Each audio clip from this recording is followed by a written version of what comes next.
Good morning guys, welcome back to my another new mini vlog. गाडीवर बसले आणि अचानक म्हटलं आता चला व्लॉग स्टार्ट करू आपण. मग व्लॉग स्टार्ट केला आणि इथे जाता जाताच मामाची गाडी दिसून गेली. आपली नेहमीची सवय जाताना महाराजांना नमस्कार करणं. मग काय आम्ही पोहोचलो आता कॉलेजला. फायनली कॉलेजला आले म्हटल्यावर मामाला तर भेटलंच पाहिजे ना. मग तिकडे गेलो पण तो बिझी होता. मग आम्ही ना न्यू बिल्डिंगला चाललेलो होतो आमच्या. तसं नाही करू तुराचं काहीच काम नव्हतं न्यू बिल्डिंगला, पण तो तरी पण माझ्यासोबत आलेला होता. मग इथे आम्ही आमच्या डिपार्टमेंटला येऊन लागलो आणि इथे अभ्यासाच्या नावाखाली मोबाईल बघितला जात होता. पेपरच्या एक तास आधी आम्ही सरांकडून एक कन्सेप्ट समजून घेतो, याला म्हणतात हुशार पोरी. मग काही ते बाहेर आलो आणि इथे या दोघी पण भेटल्या मला. मग त्यांना पण मी व्लॉग मध्ये घेतलं आणि मस्तपैकी पेपर देऊन आलो. आणि जी कन्सेप्ट सरांकडून समजून घेतली ती आलीच नव्हती पेपरला. ओव्हरऑल आमचा पेपर गुड होता. मग खाली आली, ऋतुराज गाडी काढायला गेलेला होता पार्किंग मध्ये. मग तोपर्यंत या कलाकारला भेटून घेतलं आणि मग आम्ही आता चाललो आहोत घरी. आता घरी जाऊन मस्तपैकी जेवण वगैरे करू म्हटलं. घरी आली, मी जेवायला घेतलं आणि हा म्हणे बघा कसा तो लटकलेला, कसा आहे त्याची गंमत बघा, कबुतरांची गंमत बघत होता तो. मग म्हटलंय ना आता थोडासा आराम करू, कारण आता पेपर तर आपले संपलेले पण काय आराम होत नव्हता. मग उठली आणि डायरेक्ट बाहेर आली तर पाहिलं छोटी मुलगी पडून गेलेली होती आणि तिला सगळी दिलासा देत होते. काय होता काहीच नव्हतं माहिती, पण संध्याकाळी कळलं की मामाकडे जायचंय म्हणून मग तयारी वगैरे करून बसलेलो होतो. आता वेणूची प्लॅन काय होता काहीच नव्हतं माहिती, पण संध्याकाळी कळलं की मामाकडे जायचंय म्हणून मग तयारी वगैरे करून बसलेलो होतो.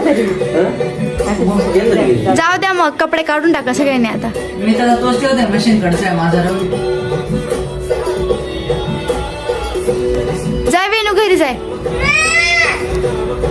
कुठे जायचं म्हटलं तर वेणू तयारच राहते. काका भेटायला येणार होते म्हणून मग आम्ही थांबलेलो होतो थोडा वेळ.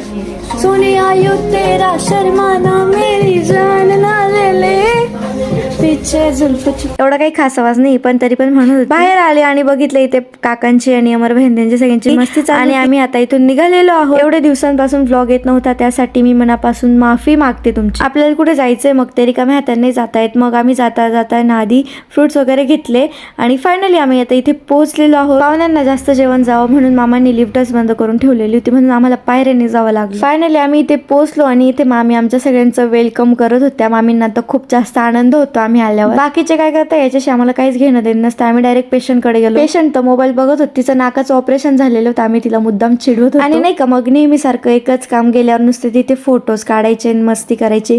ऋतुराजने काढले, मग आता आम्ही पण काढून घेऊ म्हटलं मस्तपैकी फोटो बिटो.